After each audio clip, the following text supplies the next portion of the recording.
Bienvenidos a Metamorfosis Forzada. Qué bueno que están allí de nuevo con nosotros. Nos hace feliz que nos acompañen y que quieran escucharnos. Hoy tenemos un programa de a dos. Nos toca conversar a mi compañero Dante Garnica y a mí sobre algunos temas de actualidad. Dante, ¿cómo has pasado la semana? Muy bien, preparándome para el inicio de la primavera a partir del 21 de marzo. Eso es ya, eso es pasado mañana.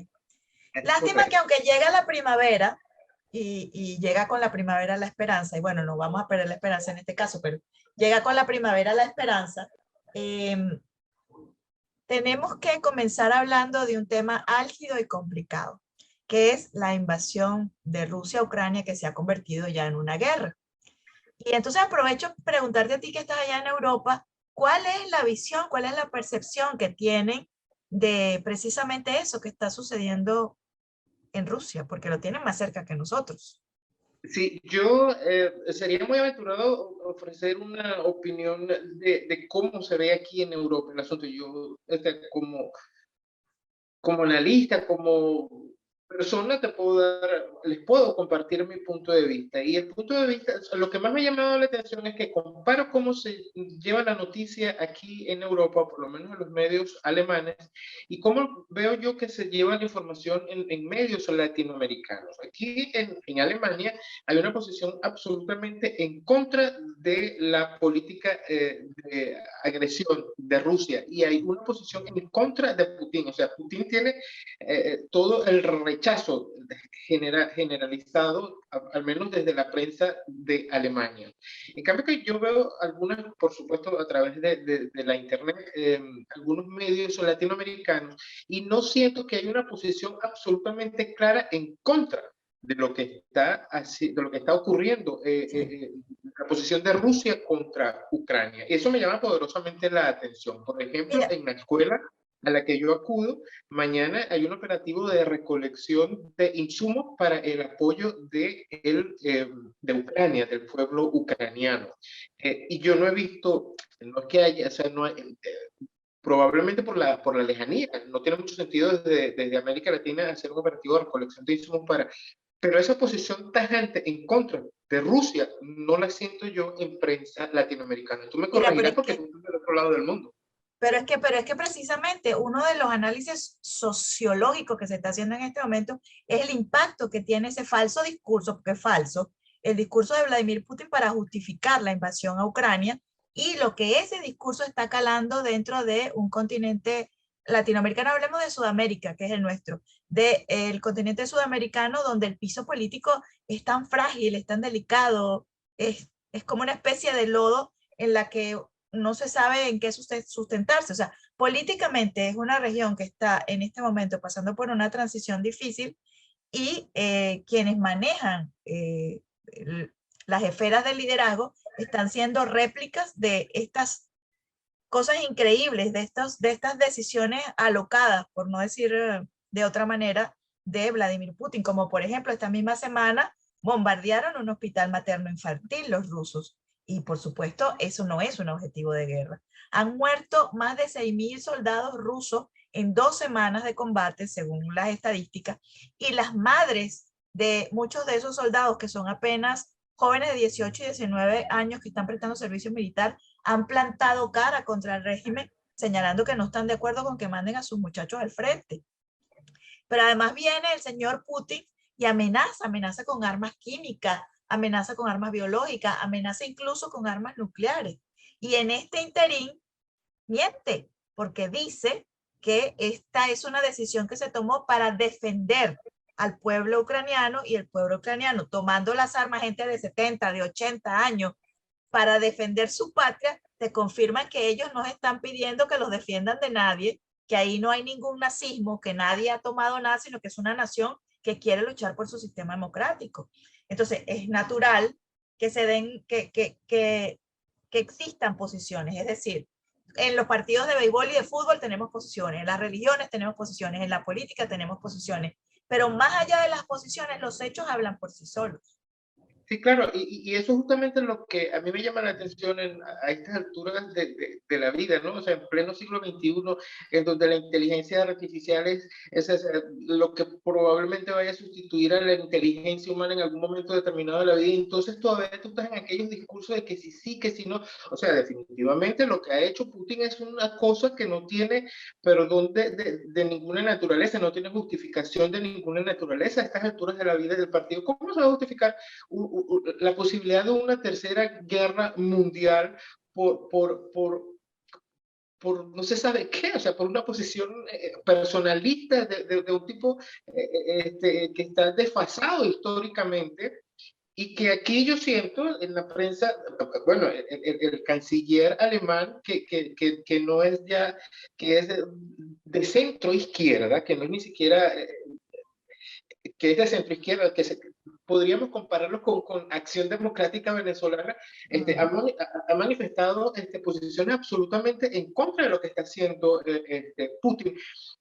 Y en Latinoamérica yo no veo a la prensa tomando posición en contra y llamando a conciencia en contra de lo que está haciendo Rusia contra al pueblo ucraniano. Eso es lo que me llama Bueno, la atención, porque si mira, analizas el discurso de Putin, pues por supuesto que cada quien va a justificar lo que está haciendo, y eso es lógico, por, por absurdo que sea. O sea, te voy a meter preso para que seas libre, es capaz de decirlo el Señor, y lo ha hecho. O sea, te voy a sí, meter a bombas para darte libertad. O sea, ese es el discurso de él. Pero lo que me llama la atención es cómo la prensa, lo que yo percibo es, vende la noticia y le saca provecho a la noticia para bueno, te lo he dicho dinero. muchas veces, te lo he dicho muchas veces, recuerda que los medios son industria, o sea, ahí el Sí, elemento comercial es importante.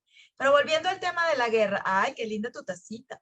Volviendo al tema de la guerra, fíjate, es tanto así que la acción de Vladimir Putin genera animadversión, que no solamente todos los países se han unido para dar sanciones, incluso Alemania, que está tan comprometida con el tema del Nord Stream 2, del gasoducto, ha dicho, claro, miren, no, ha dicho N o no, pero además hay un absolutamente. estudio, ¿sí? Hay un estudio de Yale que habla de más de 300 empresas que han decidido cerrar de momento o definitivamente en Rusia. Y estamos hablando de Visa, de Mastercard, de Coca-Cola, de Pepsi-Cola, de Ford, de Apple, de Starbucks. O sea, estamos hablando de bancos, estamos hablando de cosas muy grandes y también cosas quizás no tan Y la grandes, exclusión de Rusia del sistema de mensajería de de los SWIFT, financieros, del SWIFT, del exacto. sistema Entonces, financiero, exacto. esa creo que todo eso se haya dado al unísono en menos de 2 semanas demuestra que el mundo es contrario a lo que Vladimir Putin está haciendo y a la forma en que justifica lo que está haciendo, que me parece lo peor. Pero mientras el mundo tiene esa reacción a nivel económico y quizás también a nivel político en muchos sentidos, Venezuela tiene un presidente que apoya las acciones de Putin y que lo considera un demócrata, o sea, lo considera casi un libertador. Y tú dices, como siempre hemos dicho, qué calidad de mamarracho, porque es que no hay otra forma de decir. Sí, sí. O Y, sea, qué y, y, y comiquita es el dictador Nicolás Maduro. sí, no, es totalmente vergonzoso, lastimoso. Es difícil encontrar un calificativo que englobe todo. O sea, el señor Maduro apoya a El Putin, señor a pesar de Maduro, que, el señor a Maduro, pesar, tú sí eres elegante. a pesar de que el señor Vladimir Putin le ha dicho, mire, yo no te puedo dar garantía de todo el dinero que tengo aquí en la banca rusa, porque tú sabes que contra mía pesan también unas sanciones, así que no te aseguro que puedas tener acceso a tu dinero que yo te tengo en mi banco. Sí. Pero sin embargo, a pesar de eso, entonces allá alaban a Vladimir Putin, y es una cosa. Mira, esta mañana estaba en clases, vuelvo, en mis clases en mi escuela, yo soy a un liceo perfeccionando el idioma alemán, y se me acerca el señor de la limpieza y me dice, usted viene de Venezuela, ¿cierto? ¿No? ¿Qué le parece? Hace unos días el señor Maduro era malo para los Estados Unidos, pero ahora es bueno porque tiene la posibilidad de venderle petróleo frente al conflicto que estamos enfrentando entre Rusia y Ucrania. ¿Qué cosas tiene la política? Me ha dicho esta mañana el señor que entonces, y eso me da, y creo que me permite también ejemplificar un poco lo que te estaba diciendo, ¿no? Es una posición aquí total y absolutamente clara de qué es lo que nos conviene a la mayoría y qué es lo que no nos conviene a la mayoría. Y qué es absurdo y qué tiene más o menos sentido común y qué no tiene sentido común. Al planeta no le conviene una guerra. A la economía global no le conviene una guerra. A los seres humanos no nos conviene una guerra. Y los conflictos generalmente es como las peleas en la casa. Tú sabes cómo empieza, pero no sabes cómo termina. Y ahora que vivimos en la aldea global y que ya somos conscientes de eso, nos damos cuenta. Porque es que además ya esto no es la época de Hitler. Ahora están, por ejemplo, las redes sociales. Entonces también a los gobiernos como los de Vladimir Putin les cuesta mucho más tapar el sol con un dedo. A los gobiernos como el de Nicolás Maduro les cuesta trabajo tapar el sol con un dedo. Y por cosas como esa es que entonces viene Estados Unidos y el presidente Joe Biden decreta que reanuda o que refuerza la calificación de Nicolás Maduro como régimen y como persona como una amenaza para la seguridad de los Estados Unidos. Pero ¿cómo no lo va a hacer con los amigos que tiene? Claro, pero entonces allí es donde me llama la atención, ¿no? la intervención del señor esta mañana del consejo del colegio.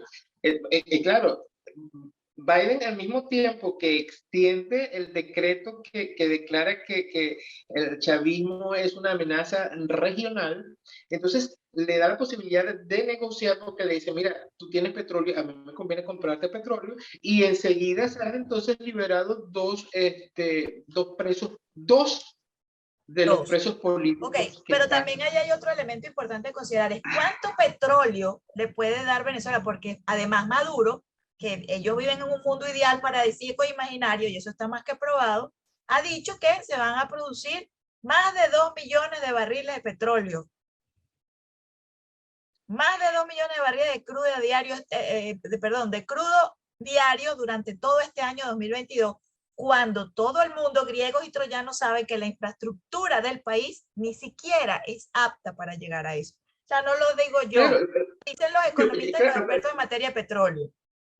absolutamente, pero desde el punto de vista de un escenario de enfrentamiento mundial, a los Estados Unidos les resulta mucho más económico agarrar la chatarra que queda en PDVSA y ponerla a funcionar para sus propios Sí, intereses. pero de eso no se ha hablado. De eso no se ha hablado. O sea, no podemos No especular se ha con llegar hablado, hasta. no se ha hablado explícitamente, pero la liberación de los dos presos políticos después de la conversación de una delegación norteamericana con la dictadura venezolana es indicio de eso. Pues, o sea, También es un ganar-ganar, o sea, es que lo estás planteando como que si el único beneficiado va a ser Estados Unidos y no es así. Venezuela no el también se está único. beneficiando al tener un comprador que le quede más cerca, pero además ahí hay un tema por arreglar, que son las sanciones que le tiene Estados Unidos a... O sea, eso no es un mecanismo tan fácil, así como te lo dijo el señor de la cafetería.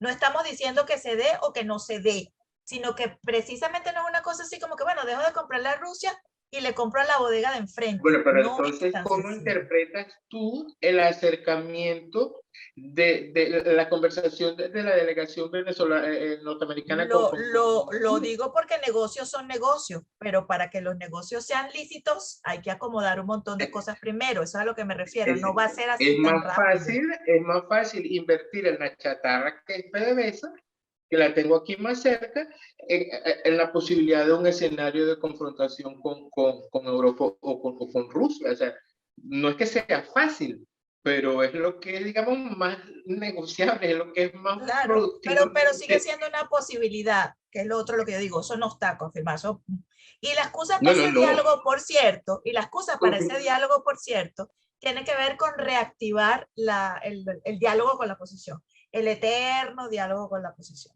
Entonces, Nicolás Maduro dijo que efectivamente había decidido reactivar el diálogo nacional para el rescate de los venezolanos, porque los venezolanos primero, bla, bla, bla, bla, bla, bla. Recordemos que él había dicho que se suspendían las negociaciones cuando el amigo Saab quedó en manos de Estados Unidos y se le complicó el yoyo.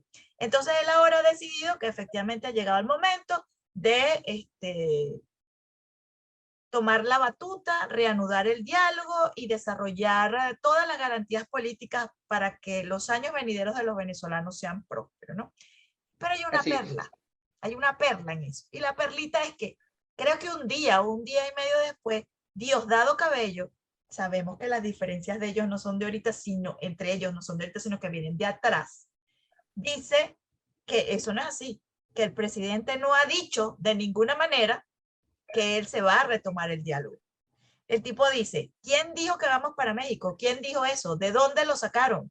¿Ustedes escucharon al presidente hablar algo de México el lunes? ¿De dónde sacan eso?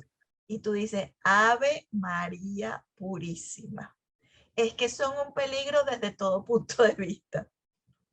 Claro, lo más peligroso de todo esto, Belén y amigos que nos escuchan y que nos siguen, es la normalización de la continuidad de la dictadura en Venezuela después de 25 años, porque entonces ahora el problema no es la dictadura que existe en Venezuela, no es el genocidio que desde hace 20 años se ejerce en Venezuela, sino cuáles son las negociaciones entre la dictadura venezolana y los Estados Unidos en un posible escenario de guerra. Eso me parece total y absolutamente triste y peligroso porque significa eso, la perpetuidad de la normalización de la continuidad de la dictadura. Pero es que eso no depende exclusivamente de los Estados Unidos, eso también depende del No, comportamiento yo de la no lo he oposición, dicho, ¿ok? no lo he dicho absolutamente, no lo he dicho para nada, ni lo he Sí. insinuado. O sea, lo que a mí me preocupa de toda esta situación es eso, o sea, la perpetuidad y la normalización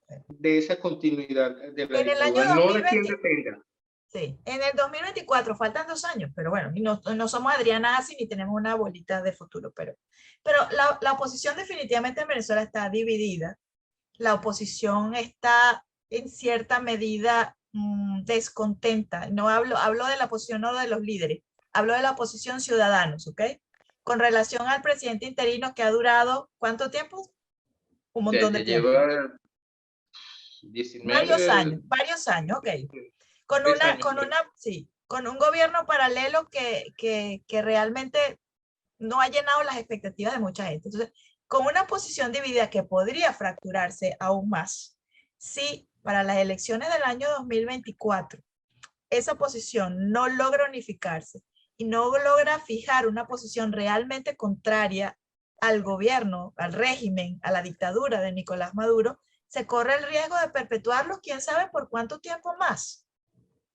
¿Quién sabe por cuánto tiempo más? Entonces, las condiciones como que se van dando, como tú estás queriendo insinuar, las condiciones se van dando para que Venezuela siga en lo mismo, porque mejoras no va a haber. Hay un informe esta semana, Perspectivas para la Venezuela del 2022, que uno lo lee y se le aguan los ojos. Se le aguan los ojos porque la economía no va a crecer, o sea, es una economía falsa, todo es ficticio, desde los Claro, precios hasta el... y un poco hacia allí va mi discurso y mi insistencia. El problema es que esos análisis parten de supuestos falsos, parten del supuesto de que existiese una normalidad institucional y tú no puedes llegar a ninguna conclusión desde un falso, a una No, conclusión verdadera desde un supuesto no sé, falso. es que no sé si lo revisaste, pero precisamente aquí dice que no hay o sea, que hay un Estado, pero que el Estado es falso, que la economía es falso, que la línea del gobierno, la línea dictatorial se va a Ese es endurecer. precisamente uno de los puntos de vista que yo, o sea, me he encontrado o sea, yo, el Estado venezolano no existe, no existe, no es que, es que no existe. Lo que pasa es que desde el punto de vista, digamos, de la narrativa, como se dice ahora, de la narrativa, del análisis, no lo aceptan, pero es que el Estado venezolano no Claro, existe. pero por Todos eso los te digo, análisis, todos los un análisis. Estado falso, fallido, una economía falsa, fallida, un sistema político en franco deterioro, una dictadura que va a endurecer su línea, eso es, es lo que se proyecta a futuro. Y un hambre creciendo en un país de una economía falsa donde los que tienen o de los que han logrado tener lícitos, ilícitos, yo creo que ilícitos, pero que los que han logrado tener tienen mucho y el grueso de la gente no tiene nada, está pasando hambre. O sea, no es mentira que los venezolanos están pasando hambre. Porque si los venezolanos estuviéramos viviendo en el mar de la felicidad, o por lo menos estuviésemos viviendo tranquilos, estaríamos en Venezuela y no estaríamos regados por el planeta. No habría metamorfosis forzada. Este programa se llamaría distinto y hablaríamos de otra cosa. Pero a las pruebas hay que remitirse. O sea, si tú estuvieras bien en tu país, tú no estuvieras pasando roncha, entre comillas, porque gracias a Dios estos países nos han recibido, pero nosotros dejamos un montón de cosas físicas, económicas, emocionales, para estar en donde estamos ahora. Entonces tú dices, oye, si la gente tiene que huir, algo está pasando. Y entonces tú lees un informe como este donde te dicen, difícilmente mejoraremos porque lo que viene es más hambre, más dictadura, dictadura más radical, economía que va a separar más a los grupos sociales. Hay que persignarse, pues yo creo que varios rosarios, a ver si se enmienda el capote, pero cuando yo leo estas cosas, pienso en todas las veces que le preguntamos a nuestros entrevistados si piensan volver a Venezuela, ¿sabes? Sí. E incluso los que nos han dicho, sí, yo quiero regresar. Digo, bueno, habría que leerse esto primero, porque no es ser fatalista, porque si tú lees los argumentos te das cuenta de que no es fatalidad, es realidad. O sea, si la producción de alimentos merma, es difícil que tú puedas alimentar a toda la población. Y la seguridad alimentaria está en la Constitución, no me equivoco, ¿no? Tú que eres el politólogo. Claro. La seguridad alimentaria es un deber que no se cumple. La seguridad personal es un deber que no se cumple. La seguridad de los bienes es un deber que no se cumple. ¿Y por qué no se cumple? Porque no hay Estado. Hay una dictadura que hace lo que le da la gana. Se alinea con quien le da la gana y se maneja para hacer negocio. No en vano, el presidente de Guatemala también dijo esta semana que el mayor porcentaje de aviones con droga que circula por su territorio, adivina de dónde viene. De Venezuela. Y seguimos tapando el sol con un dedo al no querer asumir que la dictadura es un narcoestado. Sí, sí. Y entonces cuando tú me dices narcoestado, es como el único momento que yo te puedo decir si es un estado, porque la estructura del estado que debiera ser y que no es, se usa para comercializar droga. ¿Se puede caer más bajo? Sí, sí, esa es la dura realidad. Y entonces, y volviendo a lo de los análisis, o sea, si tú no partes de esa realidad de que lo que hay es enquistado en lo que era el Estado venezolano, una mafia de narcotraficantes, tú no le puedes encontrar una solución adecuada a ese problema. Si el análisis sigue partiendo del supuesto de de un supuesto Estado con fallas, entonces vas a tratar de encontrar solución a el problema de un Estado con fallas, pero no, mi posición particular es que no hay un Estado con fallas en Venezuela, es que no hay Estado, es que lo que hay es una mafia enquistada que administra y dirige al país. Así es. Como le da la gana. Como le da la gana. gana. Como un negocio de estupefacientes. Y por eso, entonces, es que a nadie le puede extrañar que un personaje como Nicolás Maduro tenga el tupé de querer asumir que lo que está haciendo Vladimir Putin en Ucrania tiene justificación y que una guerra, que un enfrentamiento armado en el que mueren personas puede justificarse de alguna manera. Eso no tiene justificación. Yo no creo que tenga justificación. Sí, no, y a estas alturas de la vida también, o sea, después no sé, de 2000, de 3000 años de historia, de crecimiento de la humanidad, yo no logro comprender cómo pueden haber todavía grupos de personas o grupos de intereses que justifiquen la masacre, o sea, por unas toneladas, o sea, por unos miles de toneladas de petróleo, de un viaducto, de negocios. O sea, por tierra, por tierra. ¿Será Por que tierra, todavía porque estoy? sí, por tierra, porque no podemos olvidar que uno de los grandes sueños de Putin es la reunificación de la antigua Unión Soviética. Entonces, el sueño de un hombre está contando la vida de muchas personas y un sueño que se convirtió en pesadilla, definitivamente. Definitivamente. Bueno, y así cerramos, reflexivos. Esperamos que las próximas semanas tengamos temas más alegres para conversar. Pero siempre es un gusto Bueno, hablar contigo y reflexionar porque llegamos a conclusiones importantes y eso también es lo que queremos, que cada quien vea lo que sucede y tenga su propio punto de vista. O sea, no siga líneas, saque así es, conclusiones y fije usted así su es, posición porque es su así es. responsabilidad. Creo que coincidirán muchos que no se justifica una matanza, una guerra. O sea, yo tengo la esperanza de que muchos coincidamos en eso. Amén. Bueno, y así cerramos este programa de hoy. Los esperamos la semana que viene con una entrevista, seguramente muy interesante, con uno de esos venezolanos que la rompe en el exterior. ¿Por qué? Por necesidad, porque se tuvo que ir. Pero gracias a Dios se fue bien formado y deja el país en alto, porque donde cualquiera de nosotros esté, está Venezuela, no se le olvide.